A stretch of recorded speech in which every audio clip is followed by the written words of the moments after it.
네, 안녕하세요. 테크 전문 채널 토크IT의 진행 맡은 GPD 고수입니다. 자, 오늘은 이제 탈레스 코리아에서 매년 정기적으로 데이터 위협 보고서라는 보안 리포트를 발간하거든요.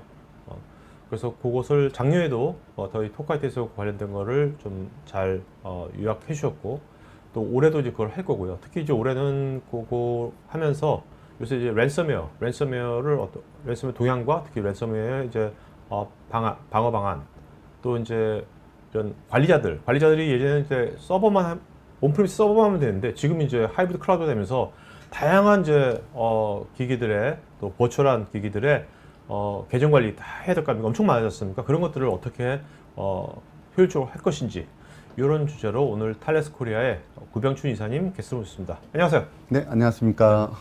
자, 이사님, 오늘 우리가 매년 탈레스에서 발간하는 데이터 위협 보고서, 그게 전 세계적으로 다 참여하는 겁니까? 네, 맞습니다. 몇 명이?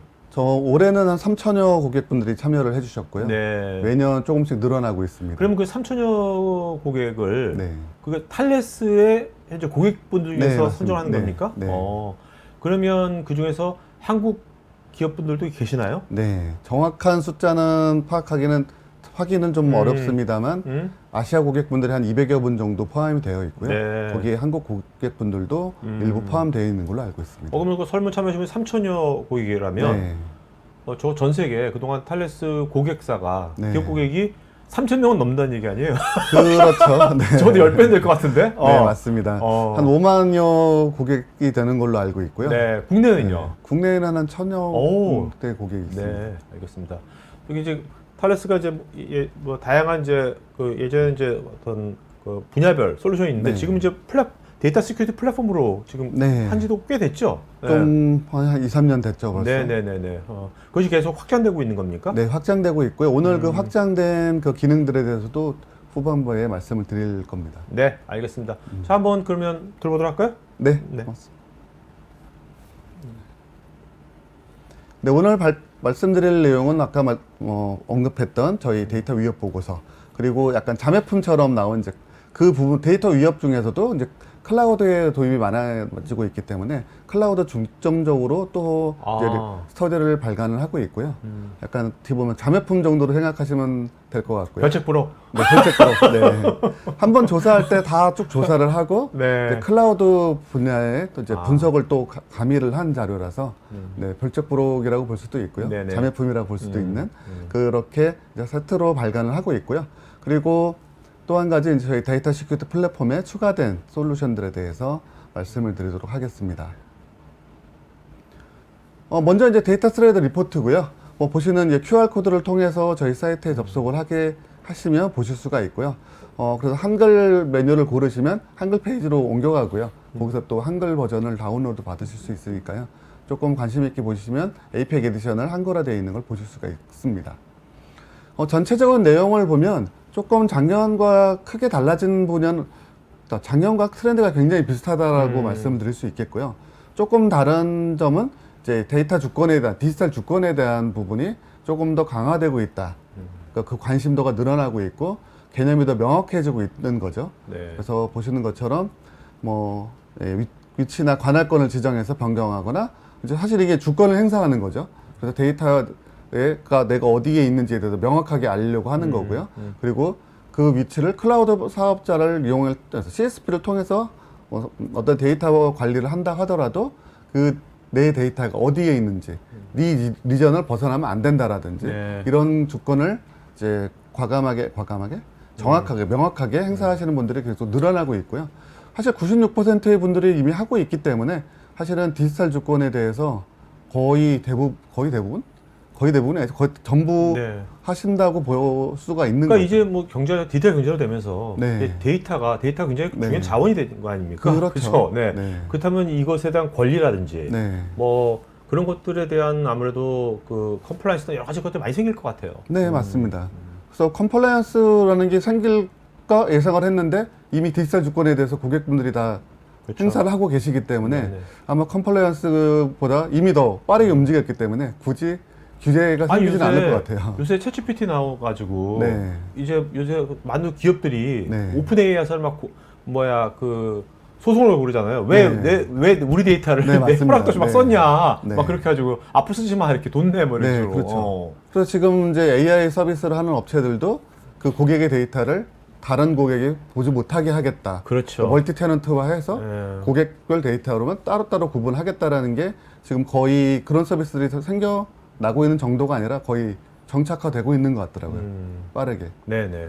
사실 올해부터는 디지털 트랜스포메이션이라는 말도 거의 없어질 정도로 디지털 경제가 완전히 돼버렸다고 볼 수가 그렇죠. 있을 것 같고요. 4차 산업혁명 이미 우리 지금 그 혁명의 한복판에 있는 거죠. 그러니까 코로나가 확 가속화시킨 것 같아요. 네. 그래서 코로나를 이기다 보니까 모르는 사이에 이미 밖에 있는 거 네. 세상에 살고 있는 거죠. 네. 근데 또 한 가지 이제 이 디지털 주권에서 그 중요한 부분 중에 하나가 엔터프라이즈 키 관리가 좀 복잡해지고 있다라는 겁니다. 많은 것이 이제 디지털화 이미 되어 있고, 그렇죠. 가상화된 인프라가 네, 가상화된 인프라를 많이 사용을 하고 있고, 특히나 뭐 도커나 쿠버네티스 이런 환경을 쓰고 뭐 마이크로 서비스 이런 환경을 많이 사용을 하게 되면서 키 관리가 굉장히 많이 필요로 하게 됐고요. 뒷부분에 나온 이제 시크릿이라는 것에 대한 개념들도 이제 점점 더 필요성에 대해서 늘어나고 있습니다. 그러니까 이제는 이제 관리자가 엑셀로 네. 관리한다는 것이 점점 어려워지는 거죠. 네, 그렇죠. 저만 해도 제가 알고 있는 계정이 쓰는 뭐 사내 시스템이나 이런 계정들이 한 30개 정도는 되는 것 같은데 다행히 저희 회사는 이제 SSO를 도입을 했기 때문에 한 10여 개 정도의 사이트는 패스워드를 없이 네네. 사용할 수 있지만 그 이외에는 이제 패스워드를 저는 또 이제 모종의 장소에 기록을 해서 하고 있는데 서버 관리를 운영을 하시는 분들이 그렇게 하기는 지금 이제 너무 어려운 게 그렇죠. 현실인 거죠.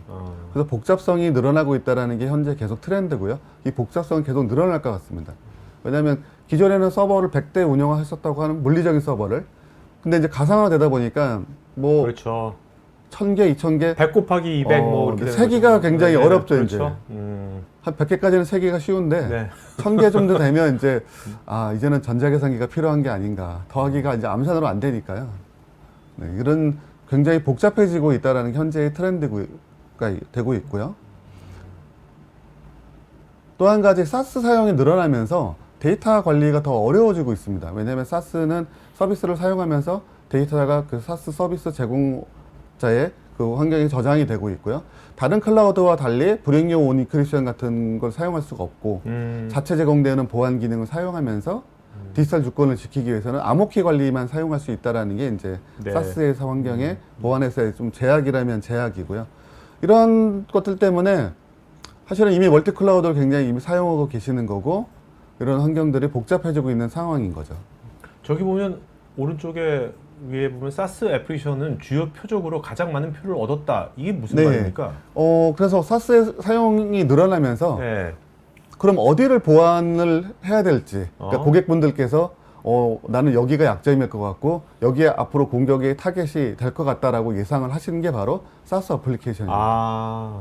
왜냐하면 이제 온프레미스는 사실 좀 정비가 많지 않고 서비스를 많이 하지 않고 있고 클라우드에서 되고 있고 특히 사스를 많이 활용하고 있기 때문에 내 고객을 탈취하려는 악의적인 해커는 이제 온프레미스 시스템, 데이터 센터 시스템보다는 내가 사용하는 사스를 공격할 걸로 보이는 거죠. 네네. 그러니까 사스 서비스 업체에서 보안을 굉장히 강화해주기는 기대치가 높아지는 그렇죠. 거죠. 그러니까 사스인데 보안이 제대로 안 됐다는 소문이 한번 확 퍼지면 그 사스는 문 닫을 것 같은데 그 사스는 기업용 사스는 특히 그죠? 그럴 네. 수 있지만 문 닫기도 쉽지 않은 게 이미 데이터가 많이 있기 때문에 그 데이터를 다른 서비스로 마이그레이션 한다는 것 자체도 굉장히 큰 일이죠. 네. 그래서 초기에 보안이 잘 되어 있는 서비스 제공업 서비스를 선택하는 것도 굉장히 중요하고요. 그리고 사용하시면서 지속적으로 보안에 대한 요구사항을 어필을 해야 되는 거죠. 그럼 기업에 있는 이제 그 담당자분이 이제 기업에서 사스를 선정할 때 네. 여기는 협업용 사스다. 네. 여기가 보안이 잘 되는지 안 되는지를 어떻게 체크할 수 있죠? 굉장히 어려운 부분인데요. 네. 사실 그 사스 제공업체들마다 지금은 그 웹사이트를 보면 보안을 어떻게 하고 있는지에 굉장히 상세하게 나와 있고요. 그리고 추가 정보를 요청하시게 되면 이제 많이 알려줄 거예요. 어떤 암호화를 네. 사용하고 있고 구간 암호화는 어떻게 되고 있고 저장되는 데이터는 어떻게 관리되고 있고 각각의 영역은 구분을 어떻게 할 건지에 네. 대해서 상세 리포트를 요구를 하시면 제공이 되는 걸로 알고 있고요. 저런 것도 괜찮을 것 같은데요. 토크화이트에서 한번 그냥 사스, 네. 기업의 사스를 선정할 때 보안은 이런 체크리스트를 네. 고려하시라 하고서 그런 걸로 한번 따로 해도 좋을 것 같아요. 아마 보안 컨설팅 업체들은 그런 리스트를 아. 가지고 있지 않을까 아, 생각이 네. 듭니다. 아, 네. 네, 그리고 두 번째로 이제 클라우드 기반 저장소도 협업을 하면서 데이터를 거기에 클라우드 저장소에 올리기 때문에 그런 저장소도 타프로의 그 공격의 악의적인 해커의 타겟이 될 걸로 예상이 되고 있는 거죠. 사실 계속 말씀드리는 게 이제 멀티 클라우드화 되면서 복잡해진다라는 게 문제가 되고 있고요. 그래서 최근에 나타나는 IT 장애에 보면 장비가 고장이 난다라기보다는 어떤 설정을 하는 어떤 사람의 어떤 실수가 일어나는 경우가 많이 있죠. 그래서 뭐 라우팅 설정을 잘못해서 뭐 어떤 특정 웹사이트가 뭐 몇 시간 동안 중지가 되거나 뭐 DNS 세팅 때문에 몇 시간씩 정지되는 경우도 있었고요. 근데 이렇게 되는 거는 사실은 사람의 숙련도가 떨어져서라기보다는 제가 복잡해져서. 너무 복잡하니까 관리해야 될 시스템들이 너무 많고 방화벽 뭐 정책만 보더라도 예전에는 뭐 몇십 줄이었으면 됐을 것 같은데 제가 최근에 방화벽 그 관리하는 뭐 엔지니어들한테 물어봤더니 방화벽 룰이 뭐 3,000줄 뭐 네. 이제 엑셀로 관리 이런 걸로 관리가 안 돼요. 3,000줄을 사람이 한 번에 볼 수가 없기 때문에 또 IP 주소는 다 숫자로만 돼 있는데 이 영역 저 영역 3,000줄짜리를 관리한다는 게 굉장히 어려운 그러니까 일이죠. 이제는 뭐 자동화나 정책 베이스로 네. 갈 수밖에 없겠네요. 네, 맞습니다. 그래서 정책 관리를 해주는 별도의 솔루션을 사용하지 않으면 관리가 어려운 거죠, 굉장히. 그래서 이렇게 관리가 굉장히 복잡해지고 있다라는 상황이 현재 어려움이기 때문에 자동화 툴에 대해서도 요구가 많이 늘어나고 있고요. 그리고 그런 자동화 툴을 사용하면서 사실은 서버에 접근을 해야 되는데 그때 이제 뭐 보안 토큰이라든지 인증서라든지 이런 걸 통해서 서버에 접근하게 될 텐데 이러한 것들은 이제 시크릿이라 부르고 있고요. 뒷부분 한 번 더 언급을 해드릴 거고요. 그래서 이런 시크릿들에 대한 관리도 가치가 필요한 거죠. 그 시크릿이라는 단어가 여기서 그 개념 말씀하신 그 단어를 탈레스만 쓰시는 건지 아니면은 아닙니다. 제너럴하게 네, 제너럴하게 사용되는 네네. 용어고요. 사실은 보안 쪽에서만 사용되고 있다가 이제 최근에 데브옵스나 데브세옵스라는 개념들이 많이 도입이 되면서 많은 분들이 이제 알게 되고 있는 것 같고요. 네. 사실 그전에는 보안하시는 분들만 주로 알고 있었죠. 시크릿, 은밀해. 그런 뜻은 아니고요. 네, 네, 보호가 필요한 것들에 대한 통칭입니다. 그냥.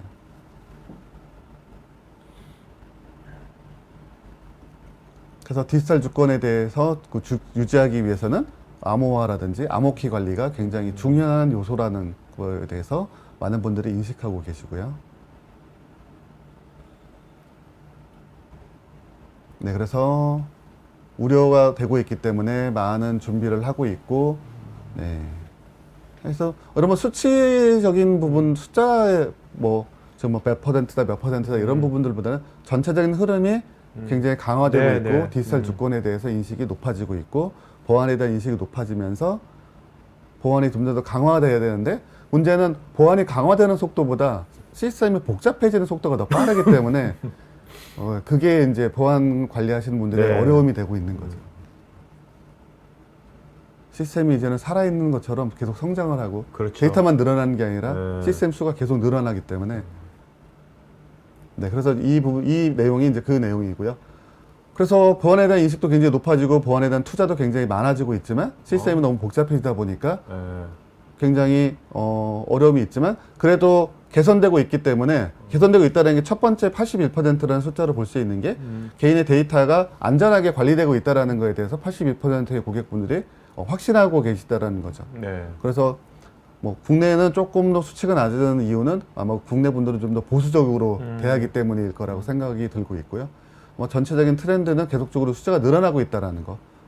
데이터에 대한 안전함에 대한 신뢰도는 굉장히 높아지고 있다라는 거. 다만 문제는 두 번째 줄에 보시는 것처럼 랜섬웨어 공격이 계속 증가하고 있다라는 게 있고요. 국내가 53%라고 응답을 한 것처럼 더 많이 국내가 해외보다는 조금 더 공격을 많이 받고 있는 것 같고요. 네. 사실은 대형 기업들은 크게 어떤 준비가 잘 되어 있기 때문에 밑에 맨 아래에 보시면 공식적인 랜섬웨어에 대한 대응 계획이 없다라는 분들이 국내 보면 39%나 되는 정도로 사실은 굉장히 해외보다는 조금 적지만 어쨌든 랜섬웨어에 대한 이 대응 계획이 없다라는 건 차감 어려운 일이죠. 네. 사실 랜섬웨어가 보이스 피싱처럼 무럭무럭 성장을 하고 있거든요. 굉장히. 성장하는데 랜섬웨어 시장 규모가 네. 한 얼마 정도로 뭐 예측한 건 뭐 있어요? 제가 본 자료에는 이제 국내 그 랜섬웨어 관련 전문 업체의 네. 그 자료를 봤을 때 지금 한 2조 정도. 2조? 네. 와. 야, 이게 그러니까 완전히 정말 빅 비즈니스네요. 네, 빅 비즈니스. 그 연간 성장률이 또 되게 높은 거죠. 연간 성장률이 20%, 30% 요새 그런 인더스트리 어디 있습니까, 요새? 굉장히 사실은 랜섬웨어가 사스화 되어 있고요. 블랙마켓에서는. 네. 거기에 가입해서 내가 타겟만 골라놓으면 거기서 자동적으로 공격을 해주기 때문에 전 세계적으로 굉장히 크게 성장하는 산업 아닌 산업이죠. 네. 그래서 이처럼 랜섬웨어 공격이 방어가 굉장히 방어를 잘하니까 줄어들 것 같은 생각이 들지만 보이스피싱도 다들 알고 있지만 네. 피해 금액이 계속 매년 늘어나는 것처럼 이게 사기꾼을 이기는 건 쉽지가 않죠. 작정하고 담배드는데 어떻게 그리고 이게 이 어떤 보안의 홀이 자꾸 복잡해지니까 아까 네, 복잡도가 맞습니다. 좀 너무 빨리빨리 네. 방어 대비 너무 빨리빨리 복잡해지니까 네. 홀이 자꾸 생기는 것 같아요. 네, 맞습니다. 그리고 원격 근무도 있고 외부에 근무하는 분들도 있고 저만의 또 회사에 사무실에 PC가 아니라 이제 랩탑을 들고 다니고 있기 때문에 어느 원격 네트워크에 계속 접속을 하고 있는 환경에서 노출되어 있는 거죠. 그럼 이제 저도 이제 약간 랜섬웨어에 취약한 사람 중에 한 명이라고 볼 수가 있는 거죠. 네. 이처럼 공격 대상이 굉장히 늘어나고 있기 때문에 이런 복잡성, 이런 부분이 굉장히 어려운 부분이고요. 그래서 앞으로 필요한 부분들은 이런 보안을 계속적으로 강화하기 위해서는 자동화된 보안 환경을 구성을 해야 되는 거죠. 그래서 저희 탈레스가 여러분들께 제시하고 싶은 방안은 이제 검출 보호 통제. 여기서 검출은 저희는 예전에 이제 데이터 검출에 대해서만 말씀을 드렸었는데 사실은 보안 요소가 필요한 부분을 확인하는 것도 아마 여기에 이제 그런 개념으로 생각하시면 네. 좋을 것 같고요. 그래서 검출 보호 통제라는 이 사이클을 계속적으로 메비우스의 띠처럼 운영을 하셔야 되고요. 상당 부분 많이 자동화를 하셔야지만 이 복잡해지는 환경 속에서 따라갈 수 있을 거라는 생각이 듭니다. 이 검출보호 통제 요 사이클을 이제 그 탈레스의 DSP 데이터 시큐리티 플랫폼에서 저걸 수행이 네. 되고 있는 거죠. 그래서 저희가 이제 데이터 시큐리티 플랫폼을 공급을 하는 이유가 이런 사이클을 계속적으로 운영을 하시기가 개별 솔루션으로는 다 하기가 그렇죠. 어렵거든요. 개별적으로 하나만 하는 거죠. 여기서 하나씩만 네. 이렇게. 그래서 플랫폼화 되어 있어서 이 플랫폼을 통해서 보다 좀 쉽게 그리고 조금 더 자동화를 더 많이 하실 수 있게 되어 있는 플랫폼을 공급을 하고 있습니다. 뭐 저희 제품이 아니더라도 이 검출보호 통제라는 개념을 계속적으로 운영을 하시는 것이 계속 복잡해지는 환경에서 그렇죠. 보안을 유지할 수 있는 네네. 방법인 거죠.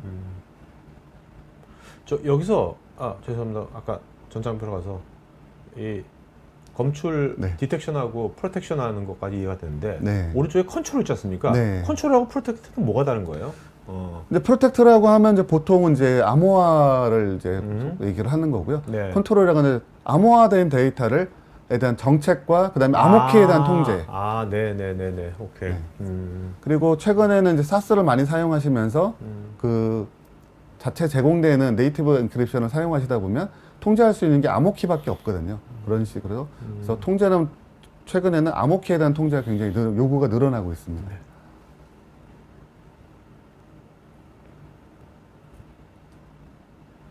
그래서 저희 플랫폼을 통해서 검출과 보호와 통제를 할 수 있는 이런 환경에서 이런 제품을 공급을 하고 있고요.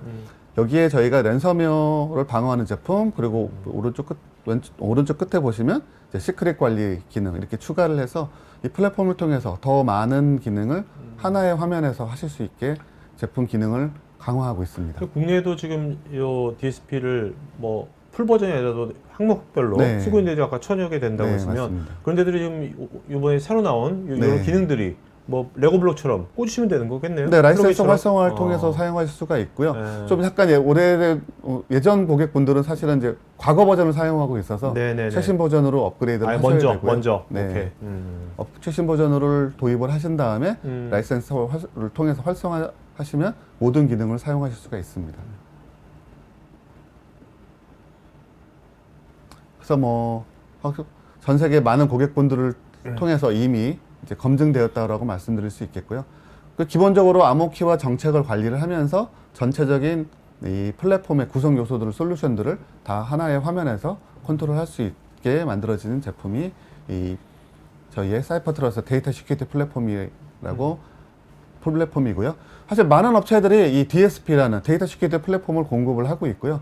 다만 저희가 조금 강점이라고 할 수 있다면 국내에 저희가 이제 많은 파트너들과 지원 인력들이 국내에 이미 세팅이 되어 있고 이미 많은 분들이 사용하고 계시다라는 것이 저희의 강점이라면 강점이 되겠습니다. 그 탈레스가 이 데이터 보안 관련돼 가지고는 네. 암호부터 해가지고 한지가 벌써 네. 얼마 됐죠? 국내에서만 거의 한 10년, 12년, 아니 20년 전체 글로벌하게 몇 년 됐죠? 글로벌하게 한 40년 정도. 40년 했잖아요. 네. 그러니까요. 굉장히 사실 알게 모르게 좀 오래된 회사입니다. 이 네. 분야에서.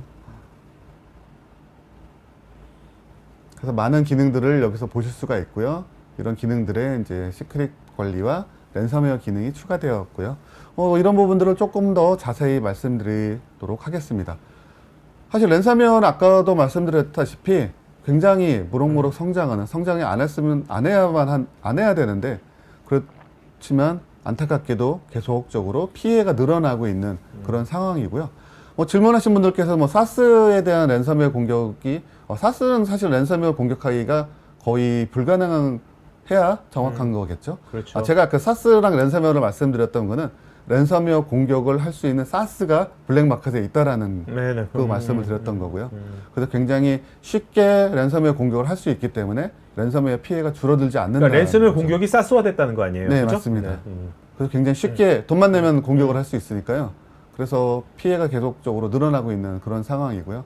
그래서 저희는 기존의 커널 기반의 암호화 기술을 가지고 있었기 때문에 DB 암호할 때. 네. 네네. 데이터 암호화 기술, 거기서 했던 커널을 감시하는 그 기술을 가지고 랜섬웨어 방어를 하는 제품을 지난달에 7월에 출시를 했고요. 그래서 행위를 기반으로 저희는 IO로 모니터링 할 수 있는 기술을 가지고 있기 때문에 프로세스와 그래서 그 모니터링을 통해서 이상 행위가 보였을 때 그 행위를 이제 금지하는 네. 막는 그런 제품을 공개했고요. 그러니까 커널 레이어에서 네. 이상행위를 포착하는 네, 거죠. 맞습니다. 애프션 레이어가 아니라. 네. 그래서 좀 더 정확하게 디텍션 할 수 있다고 말씀드릴 수 있겠고요. 그리고 강력하게 막을 수가 있죠. 커널랩에서 동작을 하고 있기 때문에 어떤 특정 프로세스를 정지시키는 게 굉장히 효과적이죠. 커널에서 딱 막아버리는. 네네. 이게 그럼 정지까지 시킵니까? 네, 이상행위. 정지. 그래서 두 가지 모드를 사용하실 수가 있고요. 모니터링 모드와 이제 블러킹 모드 두 가지 중에 선택해서 사용하실 수가 있는데요. 제가 보기에는 블럭 모드를 그냥 사용하시는 게 좀 더 안전하게 사용하실 수가 있는 거죠. 그럼 이거는 이제 탈레스가 미리 본사에서 이제 이런 것들을 막 학습시키고 해가지고 네. 만든 것은 알고리즘이 네, 자체 있겠네요. 알고리즘을 개발을 그것이 했고요. 계속 업데이트가 되겠네요. 네, 맞습니다. 그래서 한번 계속적으로 업그레이드를 계속 해드릴 거기 때문에 계속적으로 한번 사용하시면서 업그레이드를 하시면서 사용하시면 랜섬웨어도 현재 한 20가지 정도가 나와 있는데요. 그 이외에도 계속 랜섬웨어도 계속 신버전이 나오기 때문에 네. 저희도 계속적으로 알고리즘을 강화하고 있고요. 그래서 이 제품을 통해서 사실은 랜섬웨어 방어할 수 있는 제품이 기존에 많이 하시는 방법 중에 하나가 백업을 자주 하는 거. 그리고 요즘 분단위 백업까지 나와 있죠. 네. 그래서 그런 걸 사용을 하면 랜섬웨어 공격을 받았어도 몇 분 정도의 데이터만 손실이기 때문에 사실은 큰 돈을 비용을 지불하는 것보다는 그 백업을 하고 백업된 데이터로 복구를 네네. 하는 것도 굉장히 좋은 방법인 거고요. 그리고 백신이라든지 아니면 시그니처 기반의 어떤 전문적인 솔루션을 사용하시는 방법도 있겠고요. 그리고 저희 제품 같이 탈레스의 제품처럼 행위 기반으로 탐지하는 제품. 사실은 하나의 제품으로만 모든 걸 방어가 된다고 생각되지는 않고요. 여러 가지 제품을 혼용을 하시는 게 안전하게 그렇죠. 관리를 하실 수 있는 방법이라는 생각을 듭니다. 이제는 랜섬웨어 때문에 다들 백업은 정말 네. 네, 이제는 거의 디폴트처럼 생각하시는 것 그렇죠. 같아요. 네. 아, 그래서 실시간 뭐 PC 데이터 실시간 싱크하는 제품들도 많이 네, 나와 있고요. 네.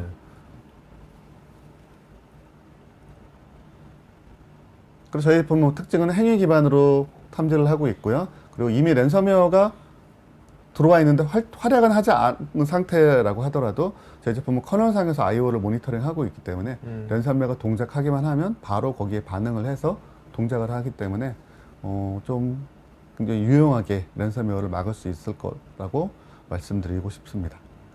데모를 보고 싶으신 분들은 저희가 이제 간략한 데모를 유튜브에 올려놨고요. 이 QR코드를 통해서 보시거나 URL을 복사하셔서 보신다든지 화면에서 PC 화면에서 폰으로 QR코드를 인식시키시면 웹사이트 유튜브로 사이트로 이동이 되니까요.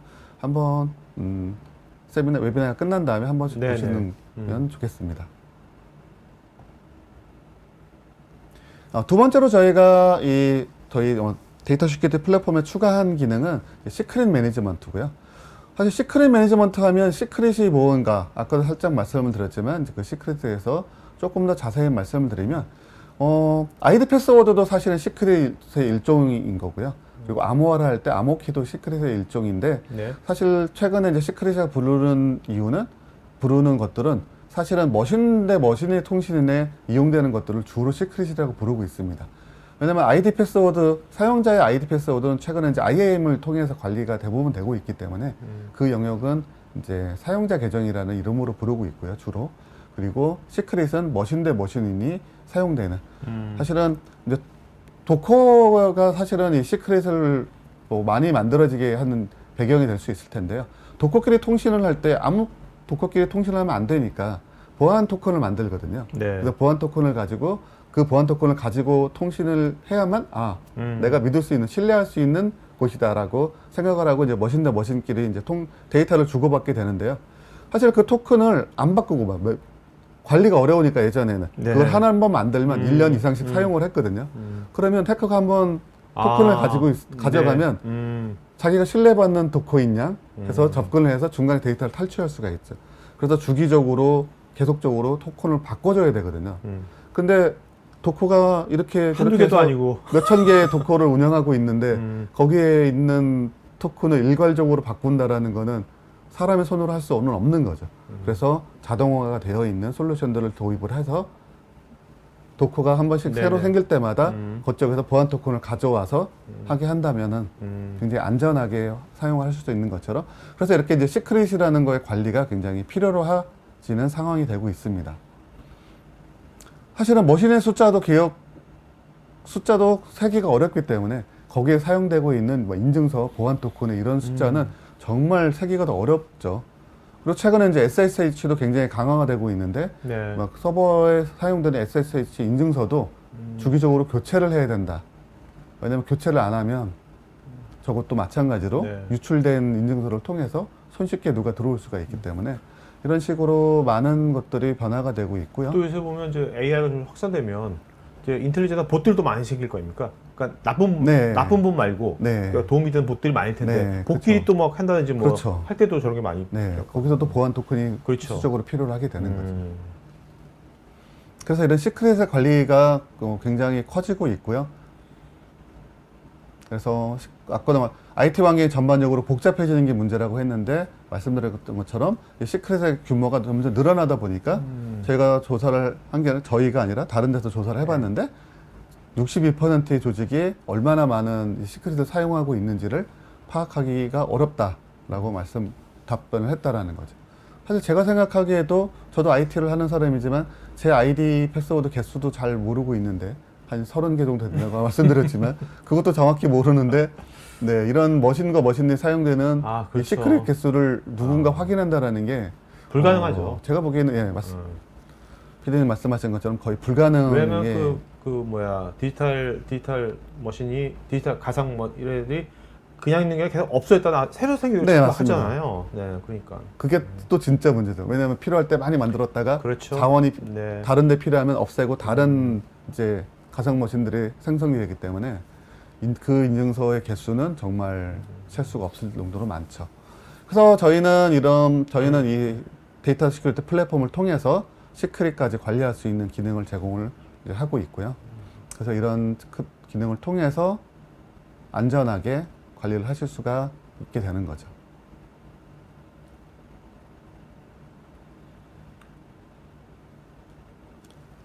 지금 뭐 질문 주신 분들에 보면 보안이나 방산 영역에서 탈레스가 조금 많이 알려져 있긴 한데요. 특히 아까도 말씀드렸지만 저희 탈레스가 디지털 보안 쪽으로 한 업력도 거의 한 40년 가까이 되고 있고요. 물론 그 초반에는 이제 HSM이라는 하드웨어 시큐리티 모듈을 초반을 중점적으로 했다면 최근에는 그 제품뿐만 아니라 지금 저희가 말씀드리는 데이터 시큐리티 플랫폼을 통해서 네. 이 보안 쪽으로 굉장히 투자를 많이 하고 있고요. 자, 그럼 이 시크릿 관리를 네. 어떤 프로세스를 하는지 그걸 좀 쉽게 좀 설명해 준다면 좀. 그 프로세스 사실은 조금 굉장히 여기 그림을 보시면 네. 사실은 좀 굉장히 복잡하겠고 네. 각각의 필요한 곳마다 다 다르거든요. 네. 만약에 SSH 인증서다라고 하면 SSH 서버랑 연동이 돼야 될 거고요. 그래서 이런 각각의 중형 어플리케이션들과 연동되는 플러그인들을 제공을 하고 있습니다. 네. 그래서 플러그인을 설정을 해두시면 그 플러그인이 거기에 필요로 하는 시크릿들을 다 모아서 중앙에서 관리를 하고 있는 거고요. 각 어플리케이션들이 필요로 할 때 시크릿을 공급해주는 그런 역할을 하고 있기 때문에 그 플러그인을 처음에 세팅하는 건 사람이 하는 겁니까? 그 자동으로 사람이 정책으로 할수 있는 해야죠. 사람이 사람이 하는 거. 그거는 거기까지는. 네. 근데 어떤 설치가 필요하기 때문에 사실은 그 설정하실 때는 사람이 필요하고요. 만약에 뭐 SH 서버가 굉장히 여러 개가 있을 텐데요. 이제 하나 만들어 놓고 그걸 템플릿화해서 이제 스크립트를 돌리면 이제 자동화로 이제 자동적으로 계속적으로 적용하실 수 있게 하는 거죠.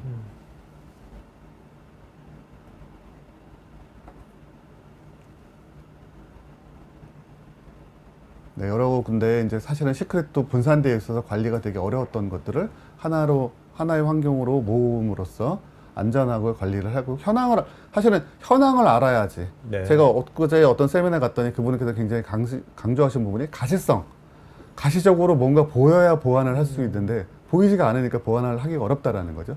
마찬가지로 시크릿도 어딘가 사용되고 있는데 그 사용되는 현황들을 개수는 세지 못한다 하더라도 어떤 이런 데이터 시큐리티 플랫폼을 통해서 중간 집중적으로 관리를 하게 된다고 하면 거기에 있는 대시보드를 보면 이제 가시성을 확보를 할 수 있는 거잖아요. 그렇게 일단 가시성을 확보를 해야만 보안을 더 강화할 수 있고 유지할 수가 있는 거죠.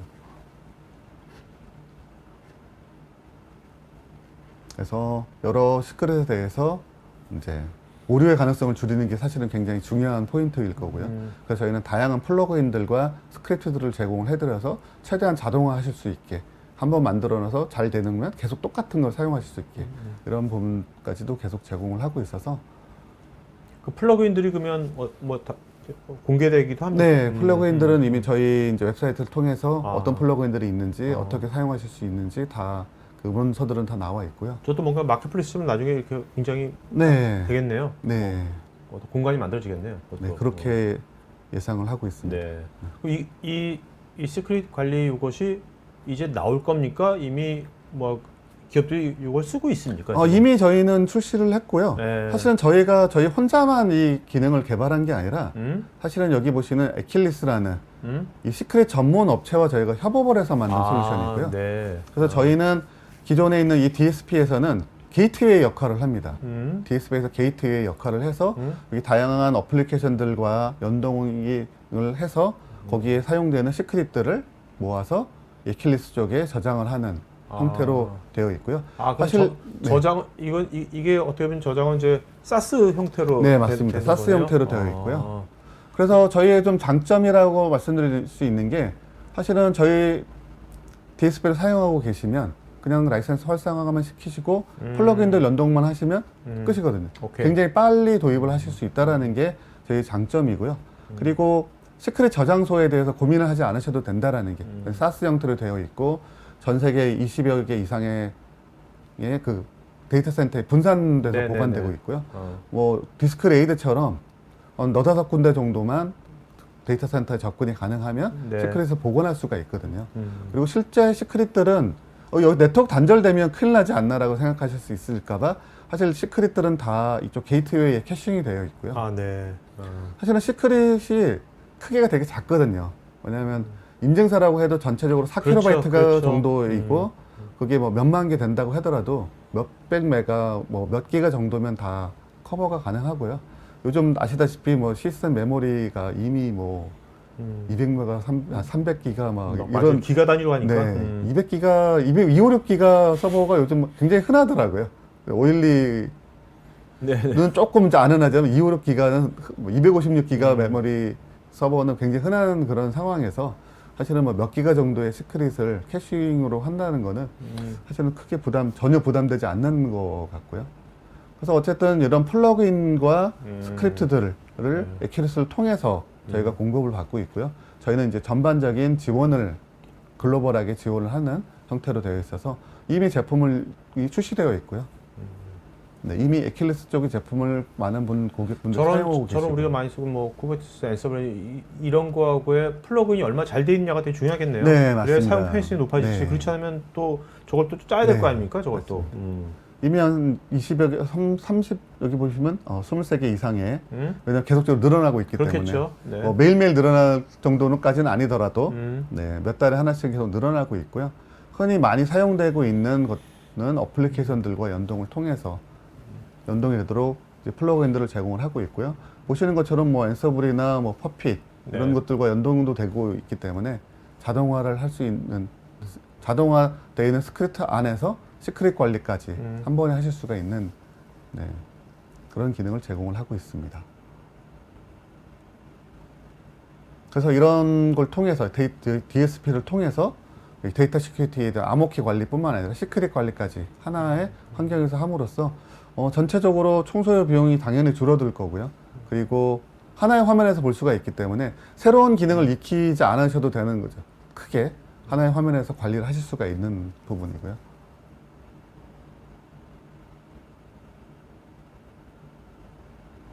네, 그래서 계속적으로 저희가 새로운 솔루션들을 제공을 해드리고 있고요. 그리고 고객분들의 요구사항에 따라서 기능 개선도 계속 하고 있기 때문에 저희의 앞에 말씀드렸던 이제 보안 데이터 위협 보고서라든지 클라우드 보안에 대한 보고서 이런 부분들 그리고 저희 제품에 대해서 이렇게 계속적으로 관심을 가지시면서 데이터 보안을 계속적으로 안전하게 유지해 주셨으면 좋겠습니다. 그러니까 탈레스는 이제 어떻게 보면 이제 이 전략적으로 네. 이 데이터 시큐리티 플랫폼이라는 플랫폼에 여러 가지 플러그인처럼 네. 이런 것들을 계속해서 네. 상황에 따라 가지고 계속해서 뭐 새로 뭔가 생기는 거네요. 뉴 네. 피처들이. 그렇죠.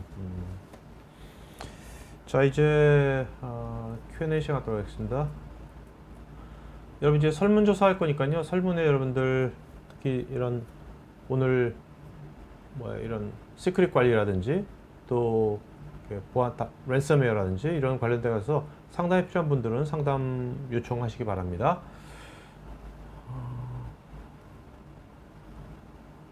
윤성호님, 사스 프로그램을 멀티 테넌트 환경에서 운영할 때 한 사스 프로그램이 뚫리면 타 테넌트에도 영향을 많이 줄 것 같은데 이를 막기 위한 테넌트와 다른 테넌트 간에는 어떤 보안이 적용되어 있는지요? 좀 복잡한 질문이신데 좀 사실 저희가 답변을 드리기 좀 어려운 부분이 저희는 사스를 제공을 해드리는 게 아니라 네네. 네, 사스 환경에 대해서 보안에 대해서 고려를 하셔야 된다라고 말씀을 드린 거고요. 네. 사실은 사스 환경은 사실은 사스 제공업체의 신뢰성이 굉장히 중요하다는 생각이 들고 있고요. 네. 자, 다음 김택조님께서 탈레스 HSM이 미 국방성 기술 표준의 핍스 암호화 모듈에 대한 보안 요구사항에서 어느 레벨을 충족했는지 궁금합니다. 이미 저희 분은 답변을 어. 남기신 것 같은데요. 레벨 3 네. 인증되어 있네요. 네.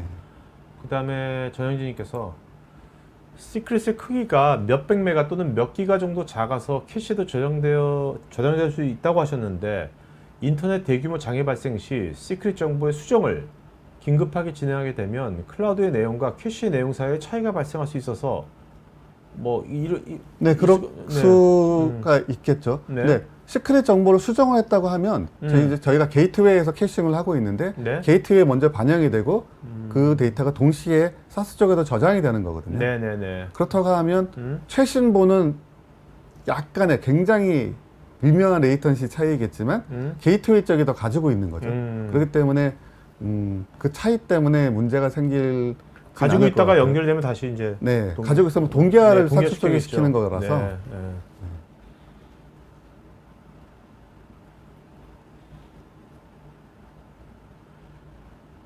뭐 오늘 주자고 완전히 다른 거지만 네.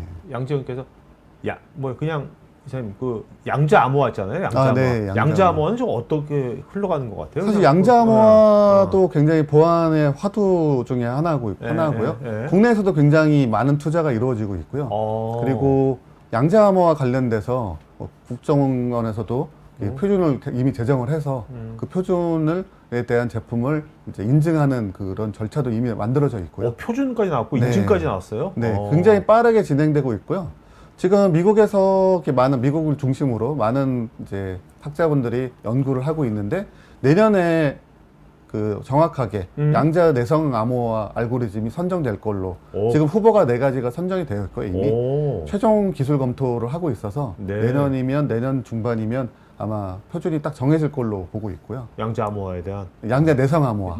양자 내성 양자 그러니까 쿼텀 컴퓨팅 기계 그러니까 공격했을 때 할 때 네, 내성이 있는 그렇죠. 방어가 가능한 그 알고리즘에 대해서 이미 후보가 있고 실제 그 중에 누가 어떤 게 가장 좋은지 그리고 용도에 따라 아마 제가 보기에는 대부분 선정이 될 걸로 보고 있고요. 네. 다만 용도가 조금씩 다르거든요. 그 알고리즘마다.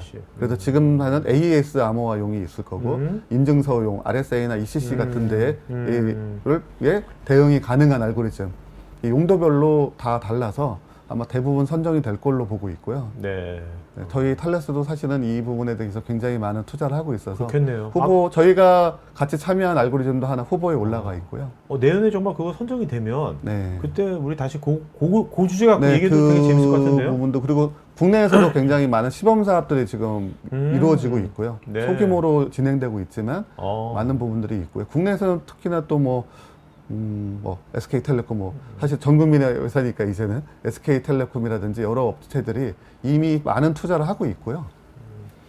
그럼 이제 양자 암호화가 양자 내성 암호화가 생기면 네. 그것이 이제 내년에 표준이 되면 이제 내년 아니면 후년부터 그것이 이제 많이 이제 실제로 기업에서 많이 쓰이게 많이 쓰이게 될 거고요. 그리고 저희 제품도 업데이트를 통해서 제공을 할 계획을 가지고 있고요. 큰 또 변화네. 네. 그렇다면 실제로 그러면 이 해커들이 양자 컴퓨터 써가지고 퀀텀 컴퓨터 써가지고 이제 해킹하는 그런 사례가 앞으로 나온다고 보시는 거잖아요. 그러니까 내성 암호화. 네, 맞습니다. 그게 생각보다 더 빨리 올 거라고 이 학자분들께서 예상이 됐기 때문에 사실 한 2030년 정도면 돼야 되지 않을까라는 예상이 있었는데요. 그게 매년 당겨지더니 이제는 진짜 내년이면 당하겠다라는 것 때문에 내년에 정해질 이유가 그냥 뒀다가는 크게 당한다.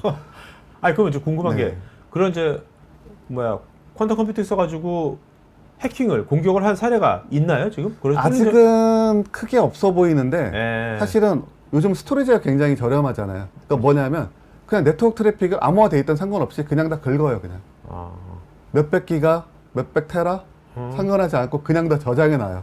그리고 퀀텀 그 기술이 조금 더 저렴해지면 해커가 자기가 수집했던 데이터를 거기로 돌려보는 거죠. 그럼 암호키를 딱 추출할 수 있잖아요. 그러면 끝난 거죠. 그러니까 이미 지금은 데이터를 해커들이 악의적인 해커들이 데이터를 수집하고 있는 걸로 지금 보여지는 거고요. 그냥 무작정 저장을 하는 거죠. 암호키가 상관없잖아요. 그렇죠. 어차피 퀀텀 컴퓨팅 하면 그냥 몇 분이면 암호키를 얻어낼 수 있을 테니까 데이터만 그냥 무조건 저장하는 거죠. 그냥. 특히나 이제 국가 안보에 관련된 그런 데이터들도 그냥 무조건 저장해 버리는 거죠. 사실 러시아랑 미국이랑 사이가 안 좋은데 저라도 그냥 몇천 테라 이런 페타 정도의 스토리지 만들어가지고 그쪽에 막 오가는 데이터를 그냥 다 저장해 놓을 것 같아요. 그렇겠네요. 왜냐면 암호키는 천천히 시간이 좀 걸리지만 찾을 수 있으니까요. 양자 컴퓨팅 통해서.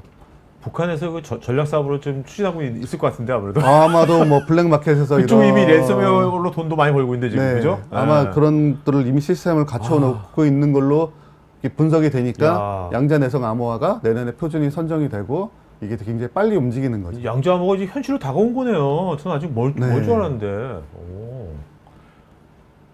자, 그다음에 김홍인님께서요. 정확도 개선이나 오탐을 줄이기 위해서 빅데이터 기반의 학습이나 분석 기능을 제공하는지요?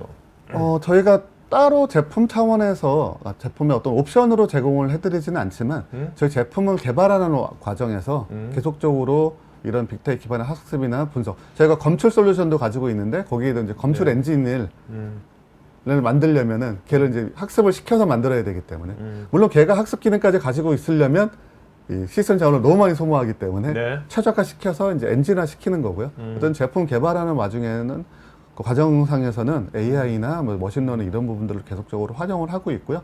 최근은 저희가 뭐 구글과 협력을 통해서 이 버텍스 AI 쪽을 통해서 저희 제품의 이 보안성을 더 강화하기 위한 이런 협력도 진행을 하고 있습니다. 네. 자, 여러분들 개별 질문에 대해서 또 탈레스코의 조재영 부장께서 답글 남기신 것도 있으니까 답글도 체크해 보시기 바랍니다.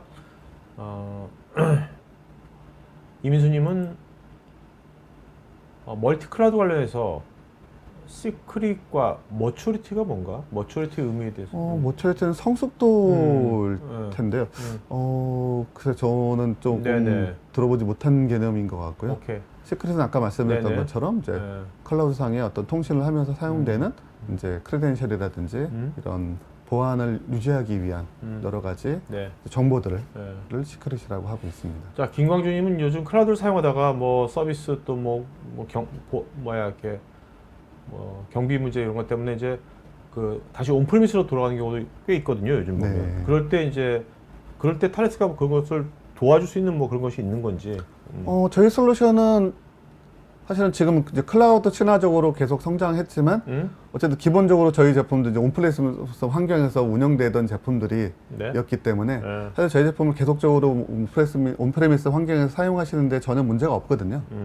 그리고 이미 온프레미스에서도 대부분 다 프라이빗 클라우드라고 요즘은 부르고 있는데 가상 환경을 다 사용하고 계실 테니까 사실은 그 부분에 대해서 저희는 이미 뭐 준비가 되어 있다고 말씀드릴 네네. 수 있겠고요.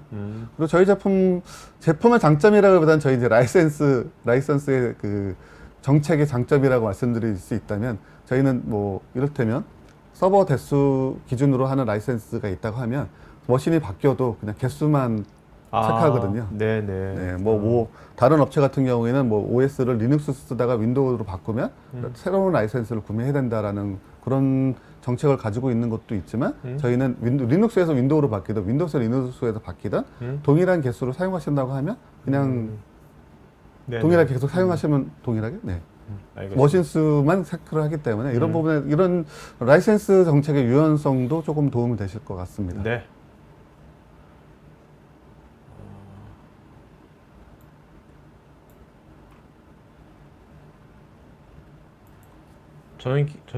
전현진께서 오늘 소개해 주시는 사이버 트러스트 시크릿 매니지먼트와 랜섬웨어 프로텍션을 얘기하셨는데 오늘 말씀하신 시크릿 보호 기능을 도입하려면 탈레스의 시크릿 매니지먼트 제품과 랜섬웨어 프로텍션 제품을 다 도입해야 되는 건지 아니면 각각의 기능이기 때문에 다른 거죠? 각각 별도로 네, 도입을 별도로 의 라이센스로 되어 있고요.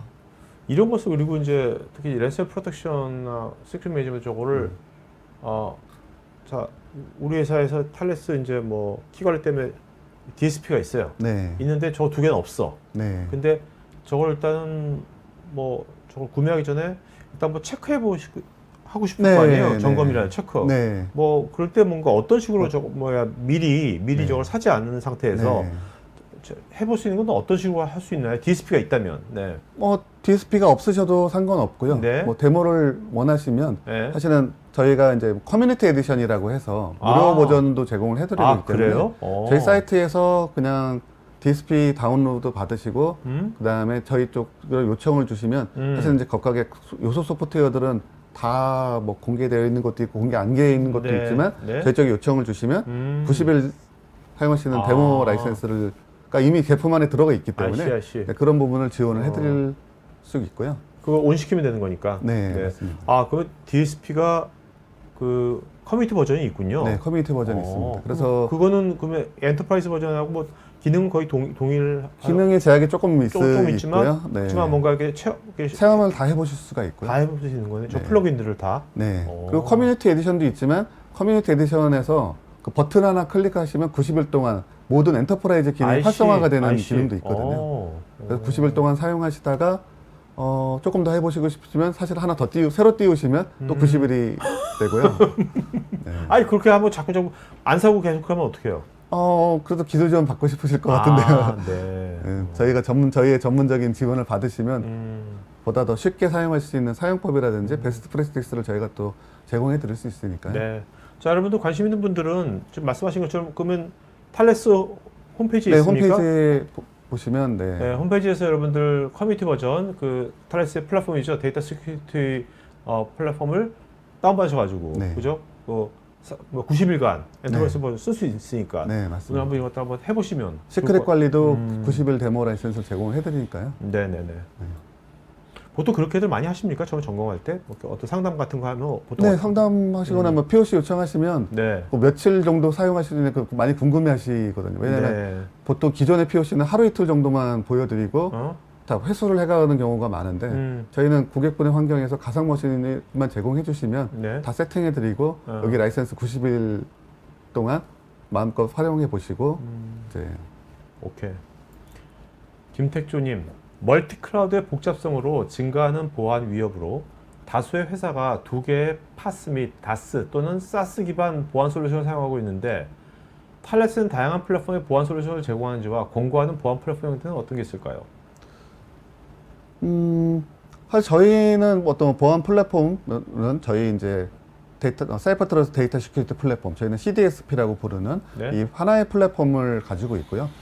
하나의 플랫폼이지만 뭐 사스 환경이든 파스 환경이든 사용될 수 있는 이런 되게 유용한 기능들을 가지고 있고요. 그리고 그것보다는 조금 제가 보기에는 이제 파스나 다스나 뭐 이런 환경에서 브링 your own encription이랑 브링 your own key, 그다음에 요즘에 이제 홀드 your own key까지 나오고 있는데 이런 컨셉들을 잘 생각하셔서 적용하는 게 굉장히 중요할 것 같고요. 네, 그리고 사실 클라우드를 도입을 하실 때도 파스 환경을 아예 파스 환경이든 IIS든 사스 환경이든 사실 어떤 만큼의 보안성을 가지고 있어야 되는지 그리고 그 어플리케이션의 어떤 효용성이나 필요성에 대해서 좀 판단을 좀 초기에 많이 하셔야 될 것 같습니다. 고객분들께 도입하실 때. 그래서 보안이 더 많이 필요하다고 하면 기능이 좀 떨어지더라도 뭐 파스나 IIS 기반으로 솔루션을 구성을 하셔야 될 거고요. 만약에 보안성이 그렇게 많이 필요하지 않다면 사스를 그냥 도입하셔도 기능이 많은 그렇게 될 거고요. 사실은 이런 부분에 대해서 뭐 저희가 이런 부분에 대해서 체크리스트까지 이런 걸 다 제공해 드렸으면 좋겠지만 사실 저희는 이제 보안 제품을 좀 위주로 공급하는 곳이고요. 하지만 뭐 저희 제품을 기반으로 어떤 베스트 프랙티스라든지 좀 고려를 하실 때 유용한 이런 부분들은 저희 쪽에서 지원해 드릴 수 있으니까요. 한번 저희 쪽에 문의를 해 주시면 네, 이런 부분에서 같이 알겠습니다. 네. 말씀드릴 수 있겠습니다. 자, 김택준이 같이 이런 분들은 이번 지금 설문하고 있는데 설문에 그 상담하는 거 항목이 있으니까 상담 거 시청하시면 될 거고요. 여러분 지금 댓글창에 맨 위에 보면 탈레스 코리아 조재용에서 조재용 부장님께서 지금 아까 구이사님 말씀하신 커뮤니티 에디션 그 탈레스의 그 데이터 시큐리티 플랫폼 커뮤니티 에디션 다운받을 수 있는 링크를 넣었으니까 그걸 다운받으시면 됩니다. 여기서 커뮤니티 버전을 다운받을 수 있는 거죠? 네. 사실 커뮤니티 버전이라고 해서 기능 제약은 이제 라이센스로 되어 있는 거고요. 저희 엔터프라이즈 버전과 동일한 기능을 이미 가지고 있는 거고요. 그 탈레스 코리아의 국내에서 이게 파트너 중에 네. 보안 컨설팅하는 데도 있습니까? 쉽게 또 보안 컨설팅 그런 데가 있으면 궁합이 되게 잘 맞을 것 같아서 네. 이런 것들을. 자, 그러면 그 오늘 방송은 여기까지 하겠고요. 자, 선생님 마지막 한 말씀 마치할까요? 네, 오늘 뭐 정리를 하면서 다시 한번 말씀드리고 싶은 거는 아까 저희가 메비우스 띠처럼 검출 보호 통제 이 사이클을 계속적으로 잘 운영해 주시는 것이 보안을 유지하는 데 굉장히 유용할 거다라는 부분이고 저희 이 전략을 계속 잘 운영해 주셨으면 하는 부탁 말씀드리고 싶고요. 그리고 저희 제품 CDSP와 새로운 기능들이 계속 추가되고 있으니까 저희 사이트 나 홈페이지 한 분기에 한 번 정도씩 계속 한 번씩 방문해 주시면 새로운 기능들이 계속 나오고 있으니까요.